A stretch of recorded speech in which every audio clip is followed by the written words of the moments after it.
everybody, and welcome back to the What's Poppin' podcast. We're here back in 2022, going strong. We're missing a few friendly faces, but I got a new one right here.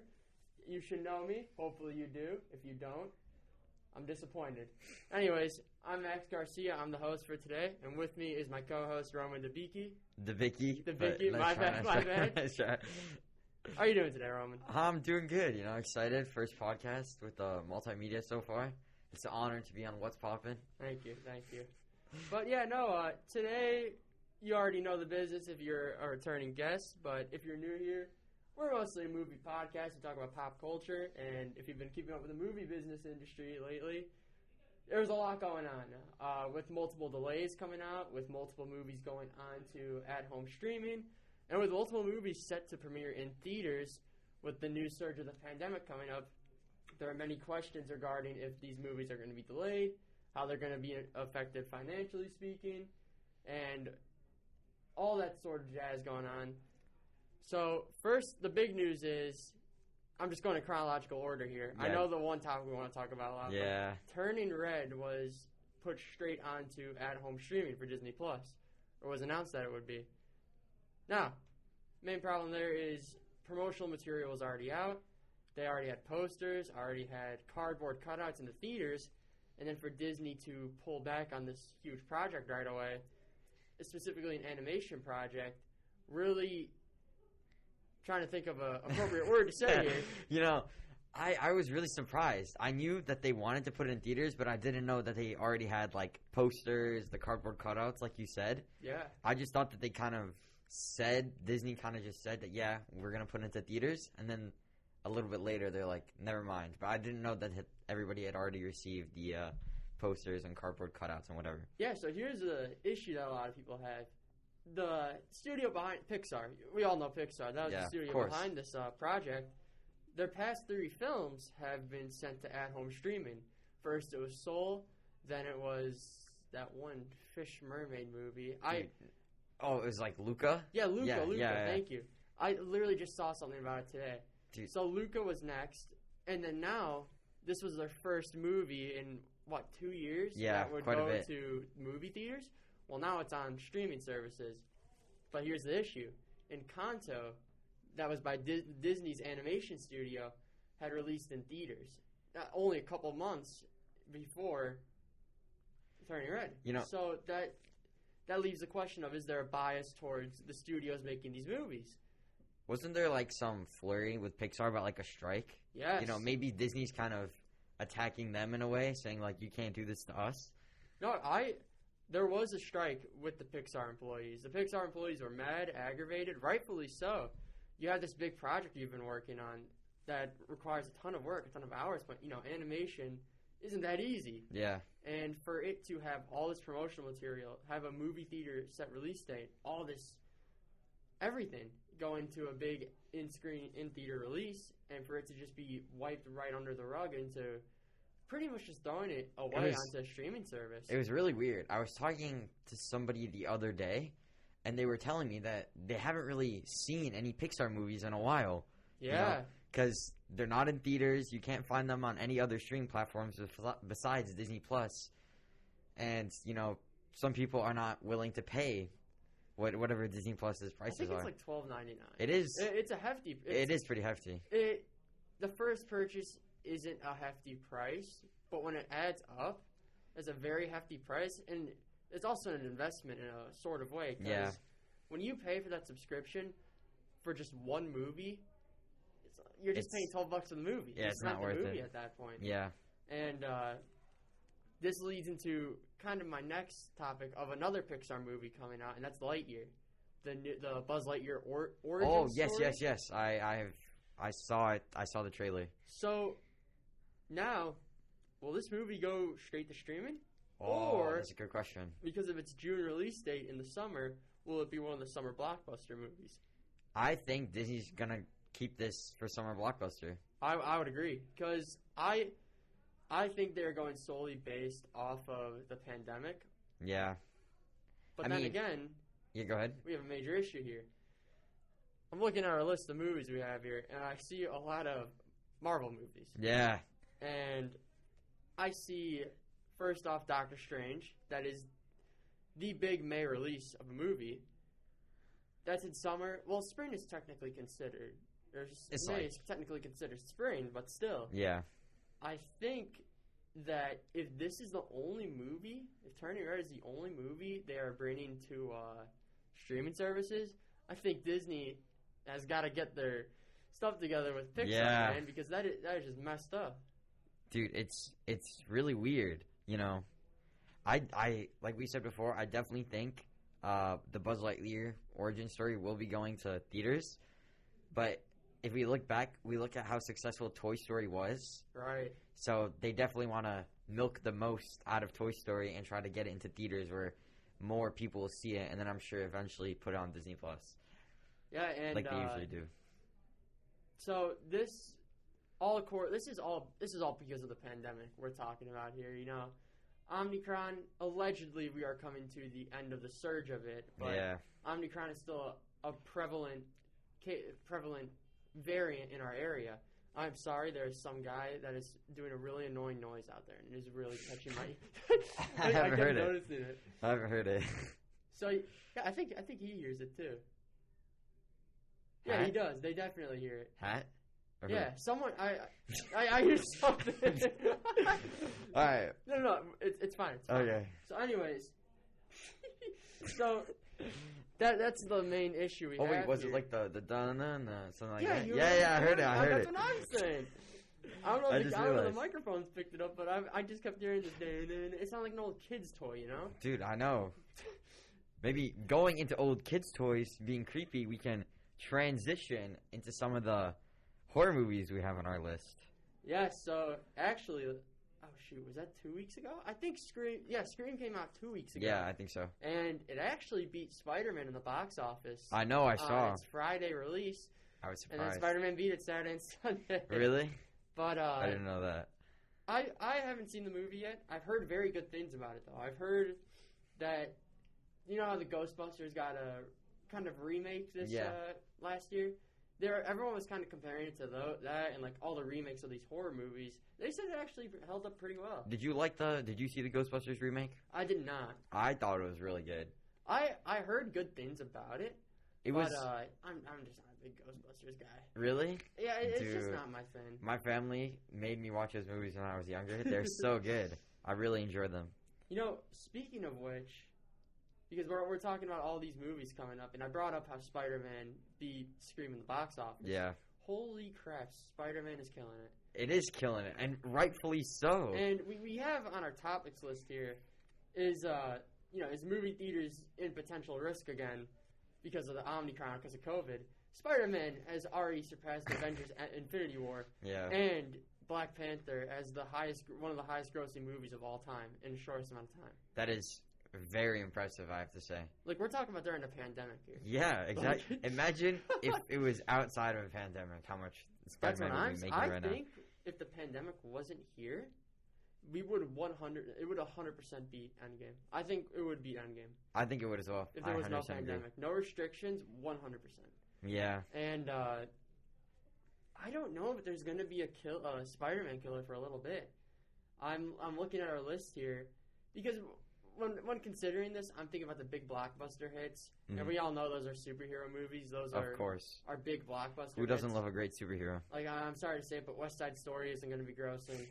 I thought it was pretty good. I haven't seen it yet. It's been on my list. There's been a bunch of movies on my list. I've just been really busy, but we're really gonna have to look out for the superhero movies this year because 2022 is a big year. It is a big year for the superhero market of movies. Because yeah. Batman, which I'm shocked DC hasn't delayed. Oh my goodness! Is coming out March 4th, and we are rapidly approaching that date. Promotional material coming out left and right. We kind of talked about Batman outside of the podcast, but PG-13? Dude, listen, I'm not trying to see Batman swear. I'm not trying to see him drop F-bombs all over the place. I'm not looking to see that. I just want a darker, grittier story. That's what I thought. That's what I want. You can convey that in PG-13. But the thing that makes me nervous when I see the PG-13 rating is your classic Marvel flick of superheroes make funny jokes, bad guy gets loses. Guardians of the Galaxy. Pretty much like your typical MCU movie. But thankfully, I'm happy to say that I don't think this is the case with You this don't movie, think so? Because, oh my gosh, those trailers. There is one thing... Oh, really? I haven't seen the trailer, actually. I unfortunately have not.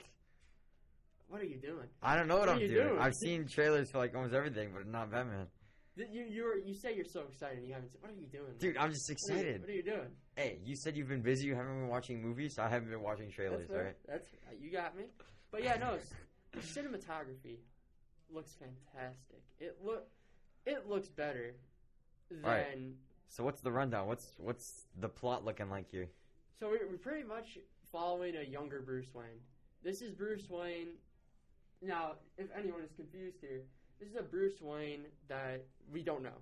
It is not. Oh, I see. It is not it's not an origin for the DCEU Batman. It's not an origin for Michael Keaton's Batman. This is his own thing. This is Robert Pattinson, his interpretation of the character, his acting of the character Bruce Wayne. I think it covers him in his 20s. It's Bruce Wayne in his early 20s. Okay. When he first starts his career as Batman. Oh wait, is that the one where he like goes into the High Mountain Temple? No. Oh, okay. I'm thinking of something. This is a very grounded story. Okay. And it pretty much follows the Batman trying to solve the crimes of the Riddler. What the Riddler is doing. It's your basic Batman story. The Riddler is causing havoc throughout Gotham. This is Batman's first big case.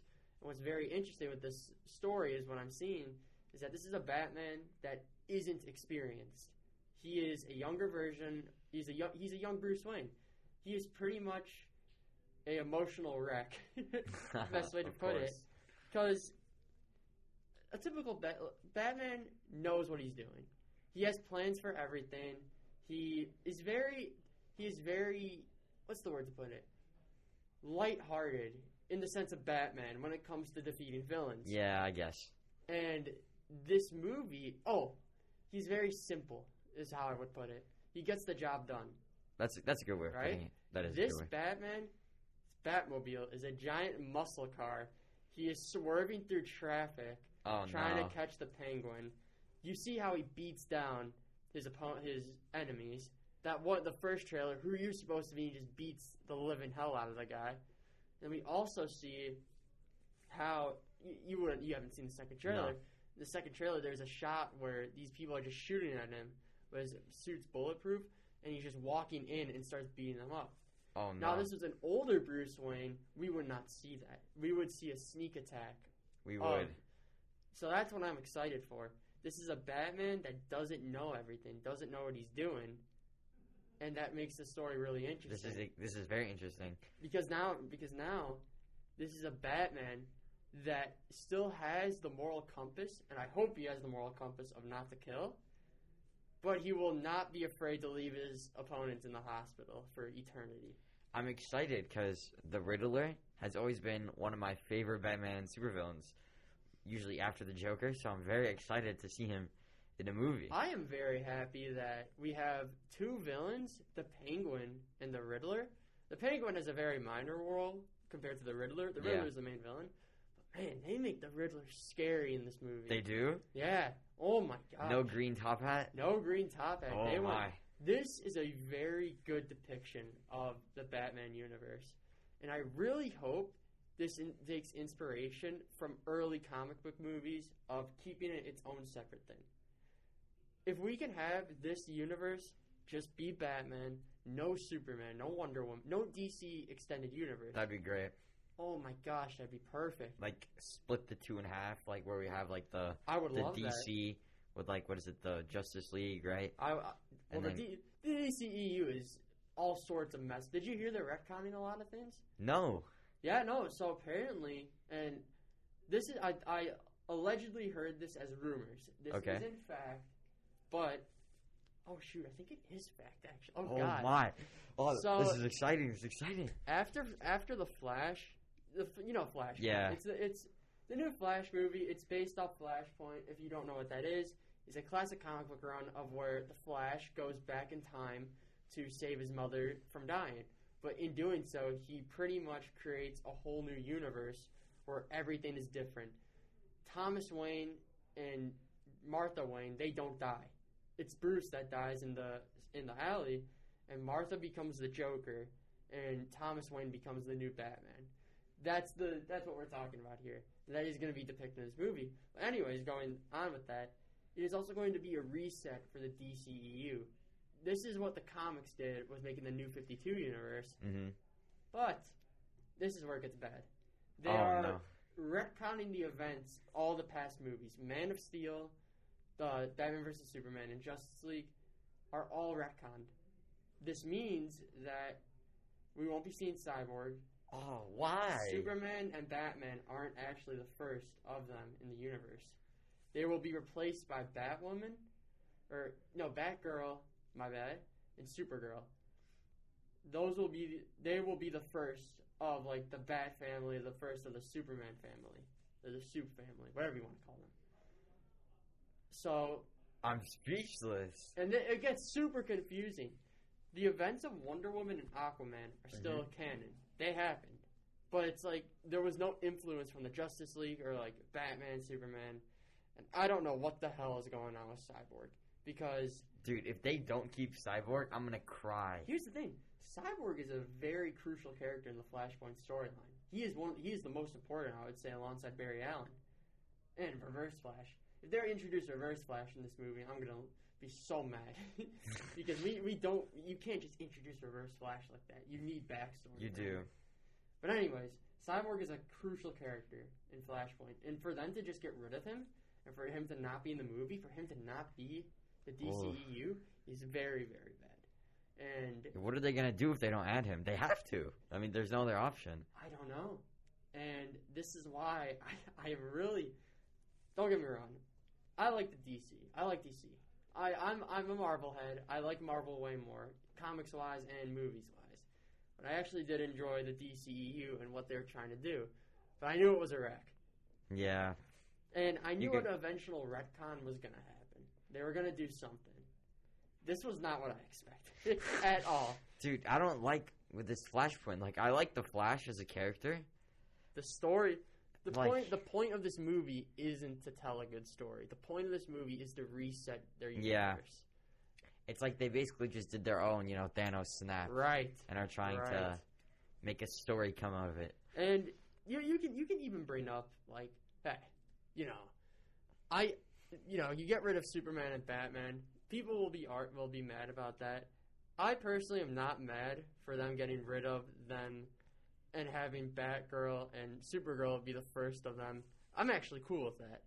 I'm fine with that, but I would like to see them eventually come into play. What I'm upset about is you're getting rid of these characters' stories. And you're getting rid of their backstories. You're getting rid of their arcs. Yeah. That is just not cool, man. That is not cool. That is not cool. And you said, what, that Bruce Wayne's father is going to be the new Batman? This is in the alternate universe. Yeah. And then eventually, it sounds like a spoiler, but if you read the comic, you know what's going to happen. Yeah. And it's not really, it's not a spoiler. Pretty much the universe is getting reset. And we're going to see new Batman, but it's going to be Batgirl. Superman's going to be Supergirl. And pretty much, that's how it's going to be. All right. And it's going to be established like that. So, there's nothing really much else to say that it's going to be reset. But... sticking with DC, there's one more movie that I'd like to talk about that I actually do have high hopes for. Two movies, actually. The sequel to Shazam. And Black Adam, I'm assuming, to finish your sentence. Black Adam I'm so excited for that one. One of my most anticipated for DC, because it has been in the works for a very, very long time. What do you think of the casting? Dude, Dr. Fate is going to be in this movie. That's exciting. And Dr. Fate's a cool character. He's the Doctor Strange of DC. Because, I'm going to be honest here, I don't think most of our viewers know the DC universe that well compared to the Marvel universe. No jabs, not at all. I'm usually following what you're saying, but sometimes you lose me for a loop. Yeah. Here and there. So, Dr. Fate, Hawkman, and Hawkgirl are going to be in this movie. They are three very important characters in the DC universe. As a matter of fact, Hawkgirl and Hawkman are two essential Justice League members. Dr. Fate, he's one of those occasional members. Anyways, those are three crucial characters, and then Black Adam's just sick. Yes. And the Rock being casted as Black Adam, I actually really like that casting choice. Like that casting a lot as well. I really want to see The Rock in more villain roles. I feel he's usually the good guy, you know, right, the Fast and Furious, the big, tough guy, big muscular policeman. Right. I really hope we get to see a more. I just want to see him punch some dudes and be an asshole. Yeah, that'd be pretty cool. I'm very excited. Now, this is the most important movie on our list, I think. This is the movie that I think will blow everyone's expectations away. I also think that it's going to change superhero movies, the universe it's in, and possibly the industry as a whole. And that movie is Sonic the Hedgehog 2, releasing in theaters on April 13th. No. As much as I'm excited for Sonic, I'm a huge Sonic head. I think that movie is going to be Doctor Strange Into the Multiverse of Madness. I'm very excited, you know. I think Doctor Strange is kind of slept on in the Marvel Universe, you know. He's always just been kind of there, but he's really... I don't think a lot of people view them as... If you view him as their favorite character. It's not only that, it is also the fact that this is about the multiverse. This is also true. And... if you haven't seen Spider-Man No Way Home, you're an idiot. It's been out for a month. Go see the movie. I don't care. You're getting spoiled if you haven't. Tobey Maguire and Andrew Garfield and the past villains are in this movie. I know. Their interpretations of the characters. I don't think people realize how important that is to the big context of the MCU. Oh my gosh, the rumors for this movie are absolutely insane. What are we hearing? Tobey Maguire's Spider-Man is going to be coming back in this, possibly a lead. We're also going to be seeing introductions to variants of the Fantastic Four. Hugh Jackman is supposed to come back as Wolverine. Oh, my I forgot goodness. Professor X's actor's name, but he's supposed to come... Patrick Stewart. Yes, Patrick there Stewart you go. is supposed to come back as Professor X as a cameo. We're going to see Chris Evans back as the Human Torch from his Fantastic Four interpretation. Oh, my goodness. I don't believe that rumor. That is apparently what's going to happen. We are also going to see an interpretation of Iron Man played by... Well, I'm having the biggest brain fart of all time right now. Who are they going to replace him with? They're not going to replace him. He's a variant. Okay, well... Tom Cruise. I'm having massive... Tom Cruise? Yeah, no, so originally, instead of Robert Downey Jr. being casted, it was supposed to be Tom Cruise casted as Iron Man. This would just be a neat callback to it. We're also supposed to see a variant, if you're not familiar with... What are they doing? If you're not familiar with the MCU, or not with the MCU, different versions of characters in the MCU are called variants. We're supposed to be seeing a variant of Mr. Fantastic. That's exciting. Played by the guy that plays Jim in The Office. I can't pronounce his last name. But he is supposed to be playing a variant of Mr. Fantastic. This is massive. This is massive. You know, I have never been like an overly huge fan of like the Fantastic Four, but I loved Doctor Doom. I loved him. This is kind of going past movies, but there are theories that Doctor Doom may make a cameo in the TV series Moon Knight, which is connected to the MCU. Let's make that clear. But all these rumors are leading towards possible fan favorite characters coming back, to new characters. Yeah. New characters, I should say, to the MCU, but to comic book fans and just fans in general, they're going to be introduced to their big screen appearances. This movie might surpass the Batman in revenue. Oh my goodness, that's going to be quite something. That is insane.